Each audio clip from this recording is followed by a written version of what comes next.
इमरान साहब के पास भी एक स्टोरी है इस बारे में, तो मैं थोड़ा उनसे भी कमेंट ले लूं। इमरान साहब, MQM ने क्या डिसाइड किया, आपके वाकफान हाल क्या कहते हैं? देखिए, हमारे वाकफान हाल ने जो कहा है ना, वो फैसल साहब के भी इल्म में होगा। वज़ीर आज़म इमरान खान साहब को भी ये इतला दी गई है कि MQM ने शायद ये फैसला किया है कि वो वोट ऑफ नो कॉन्फिडेंस में अपोजिशन के साथ जाएगी। और खालिद मकबूल सिद्दीकी साहब जो हैं, मैं आपसे फिर ये कहूँगा कि ये पाकिस्तानी सियासत में ऐसे कई फैसले होते हैं। मैं आज इस वक्त जब हम 10 बज के कुछ पर बैठे हैं, उस वक्त तक की ये बात कन्फर्म कर रहा हूँ कि MQM वज़ीर आज़म इमरान खान साहब को भी ये इतला दी गई है कि MQM ने कुछ ऐसा फैसला किया है, इसीलिए वज़ीर आज़म ने भी फैसला किया है कि उनके पास जाके मिलेंगे। लेकिन इससे भी ज़्यादा इंटरेस्टिंग बात ये है, मुझे खालिद मकबूल सिद्दीकी साहब का शॉट सुन के बड़ी हंसी आ रही थी कि वो फरमा रहे थे कि इमरान खान साहब को भी चाहिए कि MQM की तरह फैसला कर ले कि हुकूमत में नहीं रहना। मुझे वो बताएं, MQM कौन सी हुकूमत थी जिसमें MQM नहीं रही? पीपल्स पार्टी की हुकूमत में नहीं रही, वो मुस्लिम लीग नून की हुकूमत में नहीं रही, वो तहरीके इंसाफ की हुकूमत में नहीं रही। तो MQM तो हमेशा हर हुकूमत में रही है, इसलिए वो मैं समझता हूँ ऐसे फैसले तो इमरान खान साहब से ना ही कराएं। तो लेकिन ये आपने अच्छा किया कि अभी तक उनका ये फैसला है कि कहीं कोई फेक न्यूज़ का इल्जाम ना लग जाए, बाद में वो बदल जाए। दूसरी बात ये है कि मैं आपको जब इत्तेहादियों की बात हो रही है तो एक और बात सुन लें। आसिफ अली जरदारी साहब ने इस दफ़ा मेन टारगेट जो किया है वो बाप को किया है। अच्छा, उन्होंने उस पर बड़ी वर्किंग की है। अच्छा, अब बाप जो है उसकी जो पोजीशन है, अभी आप देखें कि वो खामोशी से काम करते हैं। आपने देखा है काफ लीग के हवाले से कितनी बातें हो रही हैं, MQM के हवाले से कितनी बातें हो रही हैं, लेकिन बाप पे अभी कोई बात नहीं कर रहा। लेकिन हमारे वाकफान हाल ये बताते हैं कि आसिफ अली जरदारी साहब ने उस पर बड़ी वर्किंग की है। अब वो देखते हैं कि वो वर्किंग किस हद तक कामयाब होती है, लेकिन दोनों तरफ वो कहते हैं दोनों तरफ है आग बराबर लगी हुई, अपोजिशन और हुकूमत दोनों अपने कुछ ऐड करना चाह रहे हैं। जी हिलाली साहब, आप भी बताइए, और MQM के बारे में आपकी क्या ख्याल है, साथ रहेंगे या हट जाएंगे? MQM को खुद को पता नहीं है वो क्या करेंगे। अच्छा। तो ये कहना मुझे आप पूछ रहे हैं, उनको पूछे, उनको खुद पता नहीं है।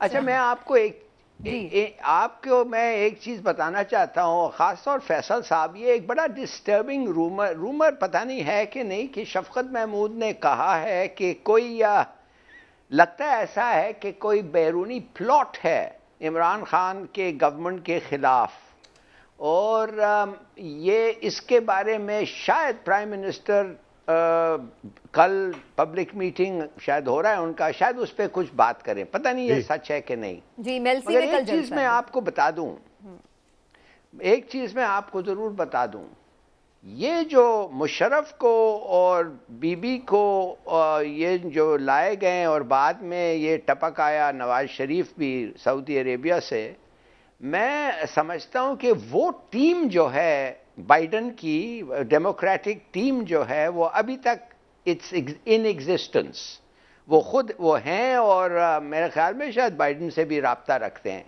तो बिल्कुल हो सकता है कि अमेरिका, ख़ास तौर बाइडन एडमिनिस्ट्रेशन इमरान से खुश नहीं है, पाकिस्तान से खुश नहीं है, इसलिए कि हम अपनी इंडिपेंडेंट स्टांस ले रहे हैं। तो कुछ भी हो सकता है इसके बारे में, और अगर ऐसा रूमर सही है तो ये बड़ा सीरियस डेवलपमेंट है पाकिस्तान US रिलेशंस में। आपका क्या ख्याल है, सही है कि नहीं? जी सेंटर साहब, देखिए, जो अपोजिशन पार्टीज हैं ये तो डेस्परेट हैं कि किसी तरह भी इमरान खान से जान छूटे, क्योंकि इनको प्रॉब्लम है इमरान खान। और जो पाकिस्तान की कामयाबियां हैं, मैंने अब जब जिक्र किया कि क्या चार्जशीट है इनके पास हमारे खिलाफ, तो वो एक चार्जशीट है कि क्यों पाकिस्तान कामयाब हो रहा है, आज क्यों एब्सोल्युटली नॉट हो रहा है, आज क्यों इमरान खान ने पाकिस्तान को उसके कदमों पे खड़े करने के लिए उस सफर पे रवां कर दिया है, आज क्यों इज्जत नफ्स जो है पाकिस्तान की इमरान खान साहब ने बहाल की है, आज क्यों वो कर रहे हैं इमरान खान साहब जो मुल्क के लिए, इस कौम के लिए, पाकिस्तान के लिए बेहतर है। ये प्रॉब्लम्स हैं अपोजिशन को। क्यों? क्योंकि इनकी असास से इनकी जदादें बैरून मुल्क पड़ी हुई हैं। अब इमरान खान को तो किसी का डर नहीं है ना, इमरान खान बैरून मुल्क तो कोई एसेट नहीं है।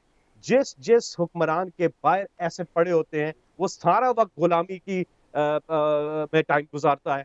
सारा वक्त उसको फिक्र होती है कि उसकी जदादें तो बाहर है सारी, तो वो गुलामी की जिंदगी भी गुजारता है और कौम को भी गुलाम कर देता है। ये थी हमारी खारजा पॉलिसी। आज जब एक आजाद खारजा पॉलिसी आई है तो जाहिर है मुश्किलात होती हैं उसमें, ये आसान बात तो नहीं होती है। का ये शाखसाना हो सकता है। अच्छा, लेकिन सेनेटर साहब अब हमें ब्रेक की तरफ भी जाना है और आपको थैंक्स करने से पहले मैं एक आखिरी सवाल आपसे जरूर करना चाहूंगी।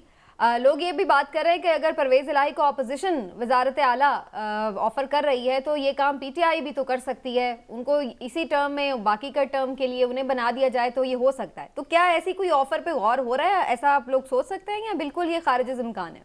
देखिए,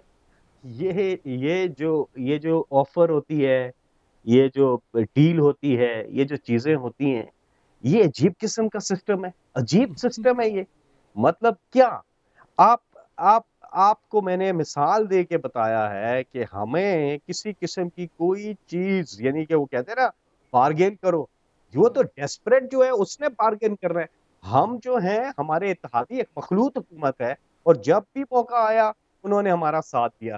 कंसर्न्स की रिजर्वेशंस दूर आती रहती है, दूर भी होती रहती हैं, वो चलता है मखलूत हुकूमत में।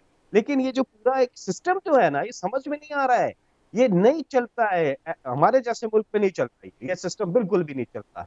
और मैं आपको एक बात बताऊं, 2023 अक्टूबर में इलेक्शन होगा, इमरान खान साहब 2/3 मेजॉरिटी लेकर के आएंगे, 2/3 मेजॉरिटी। या वो हाल और पब्लिक ने देना है 2/3, और हमारी डिलीवरी के ऊपर, परफॉर्मेंस के ऊपर किसी और प्रोग्राम में बात करूंगा, लेकिन सरासर परफॉर्मेंस के ऊपर इमरान खान साहब को 2/3 मेजॉरिटी मिलेगी। लेकिन एक अलग डिस्कशन हलाली साहब के साथ और इमरान साहब के साथ, हुसैन आपके साथ जरूर रखे कि ये जो सिस्टम है ना, मैंने सेनेट में भी बात की थी, मैंने कहा था क्यों नहीं हम इस सिस्टम को एवेल्युएट करें, देखें कि सिस्टम ने क्या दिया पाकिस्तान को। तो मैं एज अ पाकिस्तानी और एक शहरी होने की हैसियत से अपनी जाती राय दे रहा हूँ कि आपको पाकिस्तान के लिए पूरे निजाम को देखना होगा कि वो क्या निजाम है जिससे कौम का।